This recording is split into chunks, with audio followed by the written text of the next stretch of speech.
tous et bienvenue sur les harmoniques de l'amour. On se retrouve aujourd'hui pour une vidéo un petit peu particulière.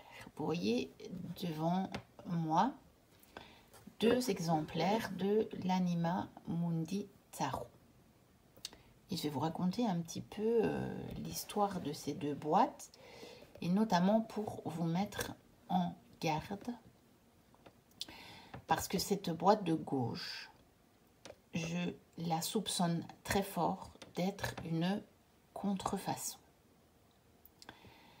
J'ai essayé de me renseigner au mieux sur ce tarot. J'essaie de vous mettre mieux la caméra, qui était un petit peu de travers,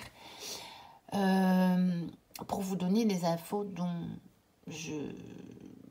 j'ai connaissance. J'ai même en fait contacté l'auteur sur son site sur lequel elle le vend, mais j'ai pas eu de réponse, malheureusement, parce que j'aurais aimé vous donner toutes les informations. Celui-ci, en fait les deux exemplaires, je les ai achetés sur Vinted, et celui-ci à un prix vraiment très intéressant, très très bas. Mais celui-ci a un prix pas si élevé que ça non plus. Pourtant celui-ci, c'est bel et bien un original. Et celui-ci, je le soupçonne d'être une contrefaçon. Mais je n'en suis pas sûre parce que, pour tout vous dire, je pense qu'il y a eu plusieurs éditions de ce tarot. Et que donc, quand on l'achète d'occasion, c'est difficile d'être sûr. Maintenant, si vous l'achetez sur le roi de coupe, car je sais qu'il en a des exemplaires d'une manière régulière, vous êtes sûr d'avoir l'original. Si vous l'achetez sur le site de Mégane, pareil, vous êtes sûr d'avoir un original. Mais bon, si vous l'achetez chez Mégane, vous allez avoir les frais de livraison de l'étranger, des frais de douane et de taxes supplémentaires éventuelles. Donc, c'est pas toujours très intéressant. Et puis, c'est dommage de ne pas pouvoir racheter d'occasion des jeux à des personnes qui veulent plus s'en servir. Enfin, moi, j'achète beaucoup d'occasions. J'ai toujours aimé ça pour tout. Pas que pour les jeux, j'ai toujours acheté énormément de choses d'occasion parce que je trouve que c'est génial. J'aime beaucoup, quelqu'un n'a plus besoin de quelque chose, moi j'en ai envie ou j'en ai besoin, eh bien c'est merveilleux. Je veux dire, c'est comme ça que ça devrait se passer le plus souvent possible. Mais voilà, par contre ici, dans le domaine de la cartomancie, avec ce problème des contrefaçons, je veux dire, après quand vous avez les petits tarots dans les petites boîtes souples avec un QR code, c'est facile. On sait que c'est une contrefaçon. Voilà. Donc là, il y a pas, c'est facile à distinguer, mais celui-là, je me suis vraiment fait avoir. Ce n'est que quand je l'ai reçu que je me suis dit, oh bah, si ça se trouve, c'est pas un original. Parce que, regardez, vous avez la boîte, la seule différence ici, c'est que vous avez le nom de l'auteur en dessous. Sinon, les boîtes sont les mêmes. Et la qualité, elle est la même. Je vous mets au défi de trouver la différence. Moi, je les ai regardées sous tous les angles. Elles sont les mêmes. Regardez, on a une espèce de décoration. Elles sont les mêmes. Ou alors, j'ai deux originaux, mais je vous dis, ça m'étonnerait. Je vais vous montrer pourquoi. C'est les mêmes. Les boîtes sont identiques, réellement. Donc, et en dur. Et là, ça ne vous met même pas nécessairement à l'abri parce que je sais que sur le site donc, de Mégane, évidemment, c'est écrit en anglais, donc j'ai pu plus ou moins traduire, peut-être pas tous les mots, il y a peut-être un ou deux qui m'échappent, mais je pense avoir compris bien le sens. Il me semble qu'elle dit, elle ne le vend pas sur Amazon. Donc, si vous l'avez sur Amazon, c'est une contrefaçon. Et j'ai vu sur Amazon des exemplaires où figure son nom. Donc, c'est même pas encore l'élément suffisant pour distinguer une contrefaçon ou pas.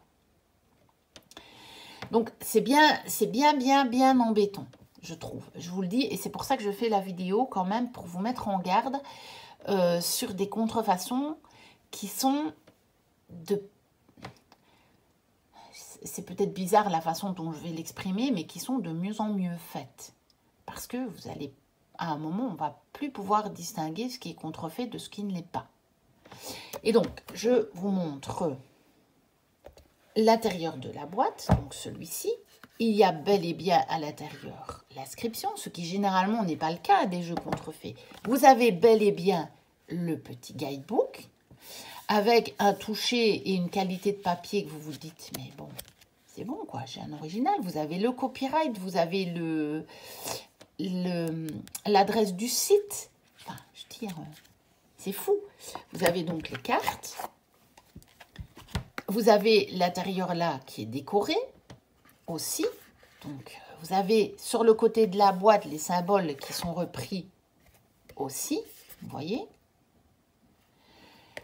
Et donc, vous vous dites, bah, c'est pas une contrefaçon, quoi. Parce que généralement, les contrefaçons, vous n'avez pas tout ça sur la boîte.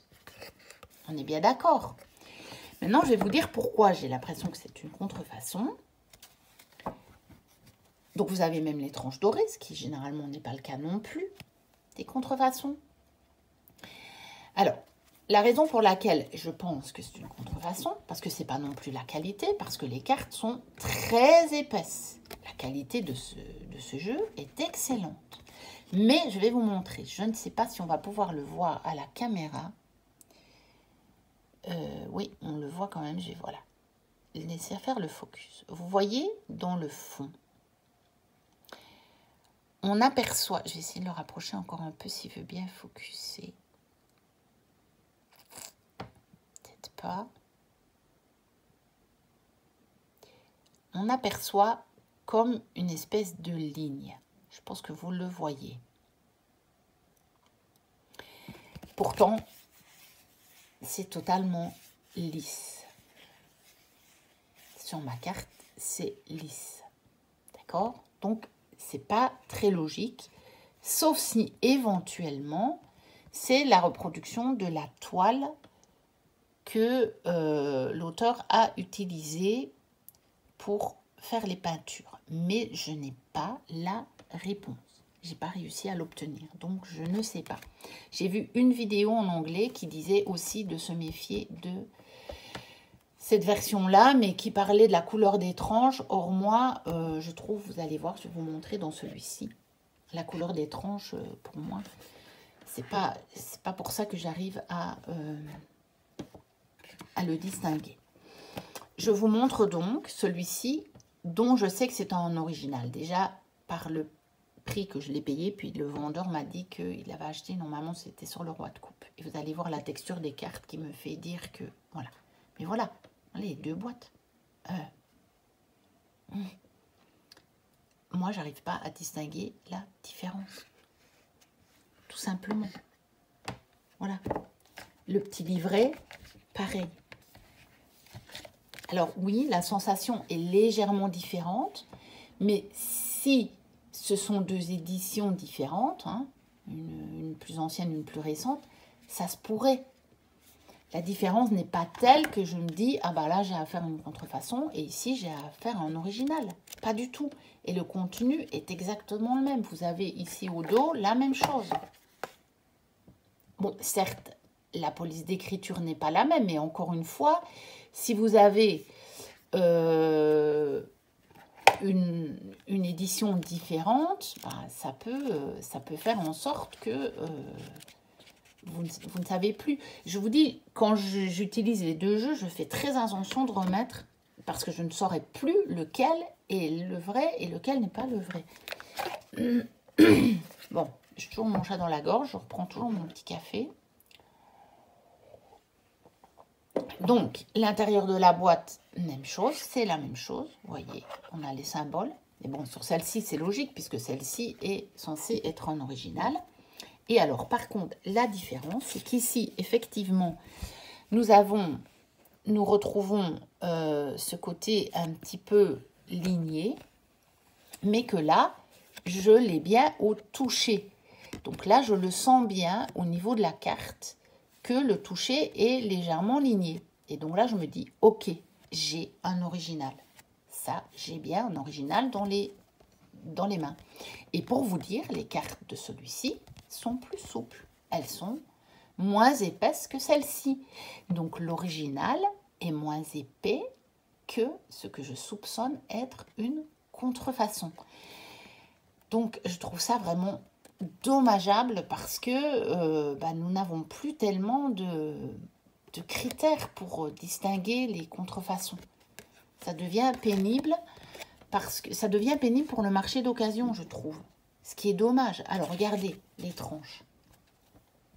Encore une fois. Voilà. Je tire. Bon, celui-ci, il a été un peu utilisé. Hein. Donc, elles sont un peu plus usées. Mais vous voyez, c'est celui qui est censé être l'original. Mais après, quelle différence? Moi, je vous dis, les cartes ici, elles sont lisses, elles sont plus épaisses. Ici, elles sont plus souples. Mais bon, vous avez la qualité lignée. Donc, elles ne vont pas s'abîmer. Hein. Je ne suis pas en train de vous dire que celles-ci sont de moins bonne qualité. Juste, elles sont moins épaisses. Et donc, vous pourriez vous dire que la contrefaçon, c'est celui-ci. Mais je ne le pense pas. Réellement, je ne le pense pas. Alors, je l'ai fait pour moi-même. J'ai passé toutes les cartes en revue. Je ne vois pas de différence. Voilà, les deux cartes du fou. Franchement, impossible de distinguer. Les couleurs sont peut-être très légèrement différentes, un tout petit peu moins intenses dans celui-ci que je pense être vraiment en original, et que celui-ci, je soupçonne d'être une contrefaçon. Maintenant, si quelqu'un a vraiment des infos sur le fait que celui-ci serait une autre édition, je veux bien les infos. Mettez-moi en commentaire les infos et comment vous avez réussi à avoir ces infos-là, parce que je voudrais vraiment connaître le mystère. Je voudrais vraiment. Et donc, voilà, moi je ne vois pas de différence, je vous dis, la seule, c'est le toucher. Et je soupçonne que ceci est un scan de ceci, raison pour laquelle on verrait apparaître les petites lignes. On les voit mieux hein, sur celui-ci, parce qu'il est vraiment ligné. Et quand je regarde cette carte-ci, j'ai l'impression que justement, les lignes qu'on voit ne sont pas la toile qui a été utilisée pour faire la peinture, mais justement, c'est vraiment dû au revêtement à la qualité de la carte, on va dire. Et je sais que l'exemplaire que le roi de coupe vend sur son site est de cette qualité lignée. C'est pour ça que je dis celui-là, j'ai bel et bien l'original entre les mains. Et celui-ci, voilà, on voit le même canevas, on va dire, sur la carte, mais comme c'est lisse, ça n'a pas de raison d'être. C'est tout ce que je peux vous dire. Mais donc, méfiez-vous. Mais à savoir si réellement ceci est une contrefaçon. Je pourrais vous dire. Alors, les dos, c'est pareil. On ne voit pas de différence. On ne voit pas. Donc, je ne peux pas vous en dire plus, mais je vous alerte quand même sur ça, sur ce phénomène-là. Et donc, je vais quand même aussi vous faire maintenant la review de ce tarot. Donc, nous avons, comme je vous ai montré dans un petit guidebook assez succinct, mais je pense qu'il est suffisant, en anglais bien entendu. Donc, il y a une petite présentation, comment faire une lecture, les cartes renversées, tirage, je pense qu'il y en a quelques-uns, vous voyez, voilà. Et puis après, nous avons... il n'y a pas d'illustration, nous avons simplement ici d'abord les arcanes majeures. Et à la suite, nous avons ici les arcanes mineures. Voilà, par suite. Donc, un petit paragraphe pour chaque carte. Et voilà, ça se termine comme ça. Il n'y a rien d'autre dans le petit guidebook. Après, il est censé suivre le rider. Donc voilà, le fou. Donc nous retrouvons beaucoup d'animaux et de paysages, on va dire, puisque Anima Mundi, c'est l'âme du monde. Voilà, la grande prêtresse que j'aime beaucoup. Et vous voyez, pour l'impératrice, nous avons une fleur. Pour l'empereur, nous avons ce majestueux sapin.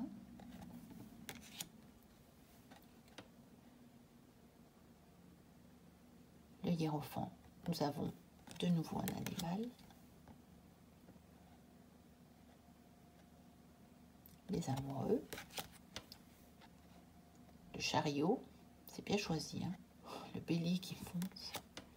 La force. L'ermite. C'est original. Faut que je creuse l'ermite avec toutes ces tentacules. Parce que c'est une carte qui est censée me parler, puisque l'ermite est la carte de mon chemin de vie quand on utilise une certaine numérologie avec le tarot. Donc quand je réduis ma date de naissance, j'arrive au 9. Et donc c'est la carte de l'ermite. Et faut que je la creuse celle-là. C'est intéressant. Parce qu'elle ne ressemble pas aux autres ermites et ça pourrait me donner une information supplémentaire sur mon chemin de vie. La roue de fortune, la justice, et pas la force, même si nous avons un lion, hein, c'est bien un rider. Le pendu, je vais vous le dire en anglais, enfin on peut le dire en anglais. La mort. Comme ça, je préfère pas voir les serpents qui représentent la mort, bien entendu. Hein. Je vous ai expliqué dans l'autre vidéo. Enfin, après, je sais pas dans quel ordre je vais les poster. Mais je vous ai expliqué ma phobie des serpents. Tempérance. Le diable. Je pense que c'est une des seules cartes sur lesquelles on a une représentation humaine. Si mes souvenirs sont bons. La tour. Mais je n'ai pas encore beaucoup travaillé parce que en fait, je les avais remis en ordre pour les comparer. Pour vous faire cette vidéo aussi de comparaison avec la version que je pense contrefaite. La lune. Et donc, depuis, je ne les ai pas utilisés pour pas avoir à les remettre en ordre. Le soleil. J'aime beaucoup avec cette idée de mouvement dans le soleil, cette idée d'action quand même. Le jugement. C'est intéressant. Il faut que je creuse aussi pourquoi on a ça pour le jugement. Il faut que je creuse. Le monde, j'adore. Littéralement, j'adore. Parce que dans un tarot qui s'appelle l'âme du monde, c'est une belle représentation de la carte du monde, je trouve. Alors, l'as d'épée. Le 2. Le 3. Le 4. Donc, ce ne sont pas vraiment des scènes de vie, mais on y retrouve des éléments qui nous ramènent à la signification du rider. Donc, le 5. Le 6.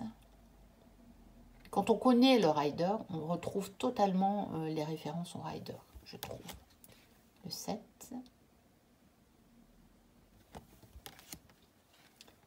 Le 8. Et en même temps, j'aime assez bien le 9. Parce que si on devait faire des scènes de vie, des vraies scènes de vie, on mettrait en scène du coup des animaux. Ça peut être mignon. Mais c'est pas réaliste, on va dire, quand les animaux sont mis en scène comme des humains. Bon, j'en ai de ces tarots-là. Ils me plaisent bien aussi, ça change un petit peu. Mais je les prends souvent alors dans le sens un peu choupinou, on va dire.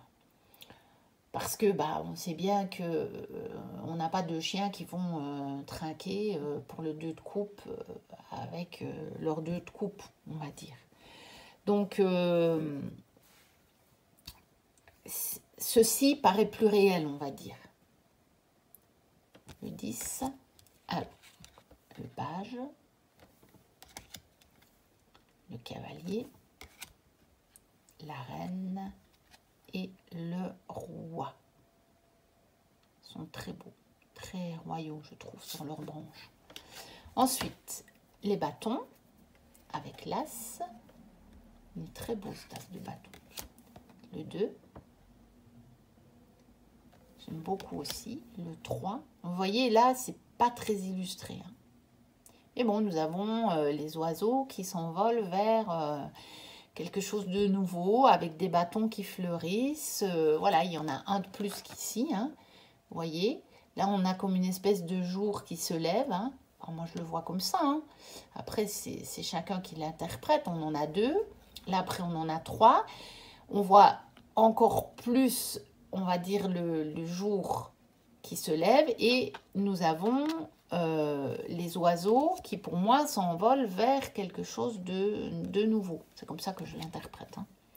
Mais vous voyez par exemple là le 4, même en... Enfin, si on connaît la signification du rider c'est bon, mais je ne la retrouve pas. Voilà, pour être honnête je ne la retrouve pas. Par contre ici nous la retrouvons. Le 6, là aussi. On la retrouve un peu si on la connaît. Si on ne la connaît pas, ben, c'est compliqué, mais c'est quand même assez éloigné. Oui, on retrouve les fleurs, mais bon, ça veut dire quoi, juste les fleurs comme ça? Non, bah justement, qu'est-ce que ça vous évoque, les fleurs comme ça?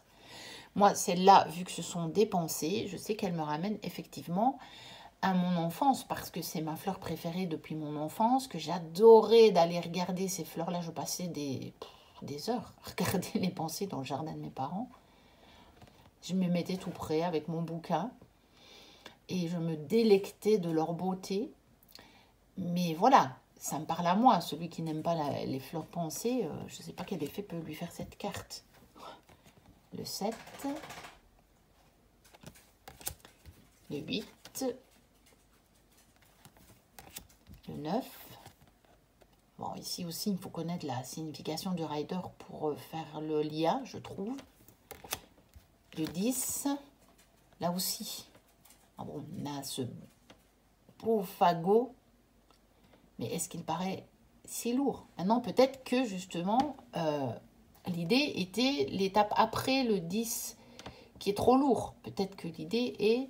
Ah ben, j'ai planté mes bâtons et on a quand même ici une perspective de chemin qui s'éloigne. Peut-être que je suis déjà plus loin. J'ai planté mes bâtons, ils ont fleuri et maintenant je vais vers autre chose. C'est possible. Nous avons le page.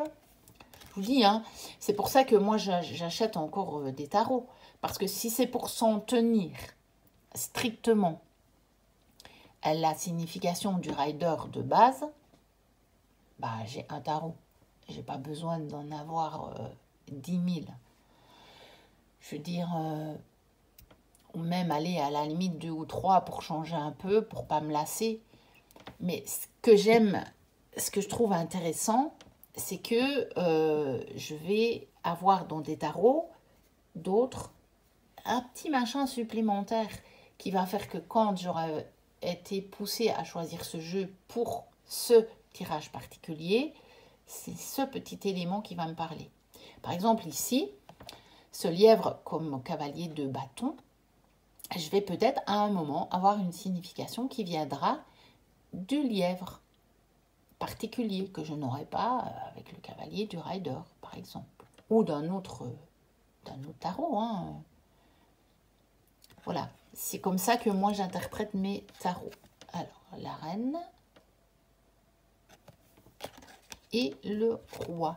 Vous voyez, par exemple, cette reine, je la trouve particulièrement forte et qui va, moi quand je la vois comme ça, c'est une reine qui va, si par exemple c'est un conseil qui je dois incarner ou quelle énergie je dois vibrer pour obtenir ce que je veux, par exemple, et que je tire cette carte, ça va me dire, mets-toi fermement dans ton autorité, dans ton pouvoir personnel. Alors que d'autres reines de bâton vont plus me dire, rayonne ce que tu as en toi. Mais pas nécessairement affirme. Juste rayonne-le et ça va faire le job. Tandis qu'ici, quand je la regarde, elle va me dire clairement, mais là, tu te mets dans ton pouvoir personnel et tu l'affirmes. Vous voyez comment les tarots peuvent me parler d'une façon un peu différente. Alors, l'as de coupe, que j'aime beaucoup. Le 2 de coupe. Vous voyez, je préfère sur un tarot sur les animaux, avoir là les deux coupes et avoir ce couple du coup d'hippocampe, mais où je peux me dire, mais oui, mais ok, dans la réalité, ça peut se passer. Maintenant, je ne connais rien à la vie des hippocampes et je ne sais pas s'ils entrent en relation comme ça, mais ça me paraît beaucoup plus plausible que d'avoir deux hippocampes qui trinqueraient leurs deux coupes. C'était ça que je vous disais précédemment. Je préfère ça. Le 3 de coupe. On a quand même cette idée de rassemblement. Et puis, bon, bah, l'énergie qui se dégage de la carte est quand même pas... est une énergie positive, je trouve. On voit cette lumière sur la carte. Donc, je trouve qu'on y retrouve bien l'énergie du 3 de coupe. Le 4. Le 5. Bah, là, on voit bien à l'attitude... hein, on voit bien l'attitude des pingouins. Et puis là, bah, voilà. On voit bien un petit peu leur tristesse, là.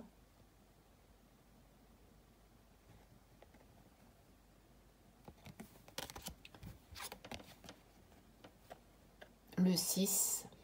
Bon, bah là, pour le coup, si on ne connaît pas le rider, c'est peut-être difficile d'y retrouver la référence. Mais en même temps, si je ne connais pas, je vois quand même un paysage très calme. Et enfin, quelque chose de serein. Je vois aussi cette lumière parmi les nuages. Voilà.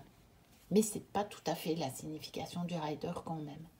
Je peux retrouver quelques références, mais c'est pas évident. Le 7, là on a clairement... on retrouve clairement la référence au rider. Bien que si on ne la connaît pas, c'est peut-être un peu plus compliqué parce que les coupes sont vides. Hein. On a les éléments à côté des coupes. Le 8. Encore une fois, comme je vous disais sur un autre oracle, bah, prendre de la hauteur, hein, s'éloigner, un autre point de vue. Donc là, ça correspond au 8 de coupe du rider. Le 9. Là, il faut aussi connaître. Et connaître un peu le monde de la mer pour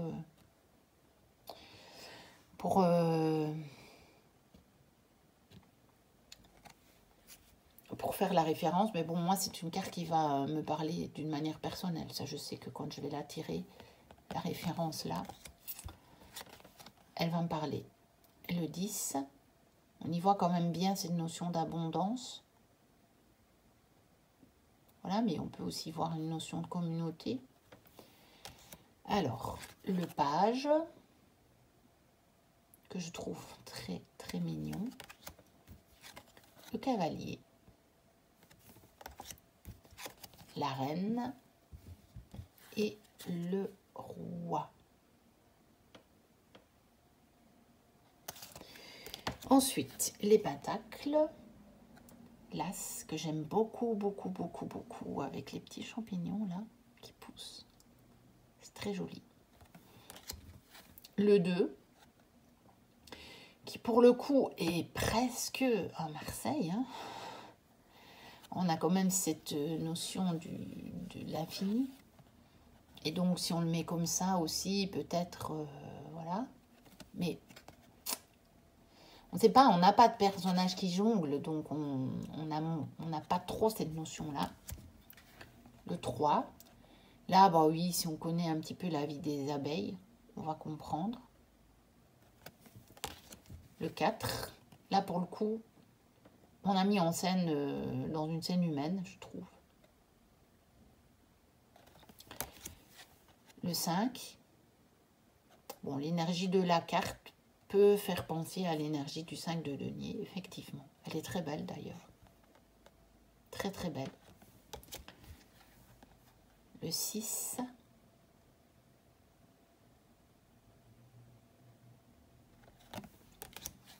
Le 7.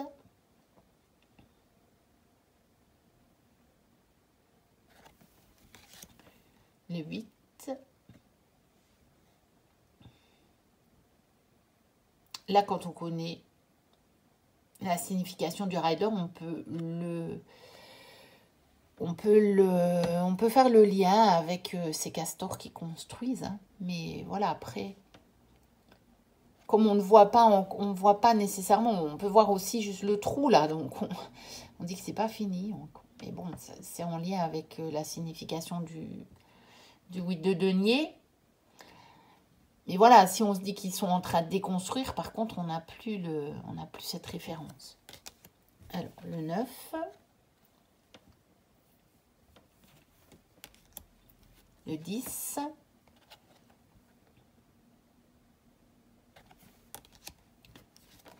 Le page. Très mignon. Très joli. Le cavalier. Majestueux. La reine et le roi.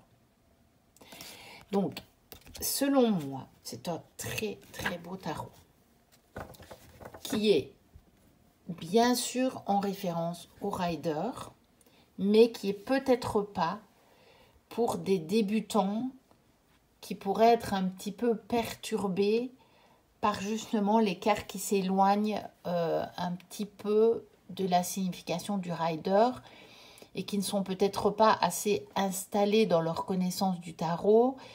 Et ça va peut-être les perturber un petit peu plus que s'ils restent sur vraiment des clones du rider où, à force de voir les cartes, ils vont mémoriser les significations et se faire leur propre signification, parce que c'est intéressant aussi, bien sûr, de se faire sa propre référence de tarot et puis pouvoir aussi l'élargir en fonction de ce qu'on a sous les yeux. Je pense que c'est comme ça qu'on peut faire les tirages les plus riches. Mais voilà, pour un débutant, je pense que... Moi, je sais que quand j'ai débuté le tarot, c'était le genre de tarot qui me déstabilisait. Ce n'est qu'après, quand j'ai vu des vidéos sur les personnes qui expliquaient que on pouvait vraiment partir de l'illustration, partir de ce qu'on voyait sur la carte, que j'ai compris l'intérêt d'avoir plusieurs tarots et que j'ai pu à la fois mémoriser mes bases et m'en éloigner quand j'ai un autre tarot sous les yeux. Donc voilà. Mais au départ, c'est difficile et je pense que c'est peut-être compliqué de faire les deux en même temps. Maintenant, c'est à chacun de savoir comment il apprend et comment il fonctionne au niveau intellectuel, mental, etc. Hein. Donc ça, c'est vraiment à chacun. Donc voilà, c'était donc une vidéo de présentation de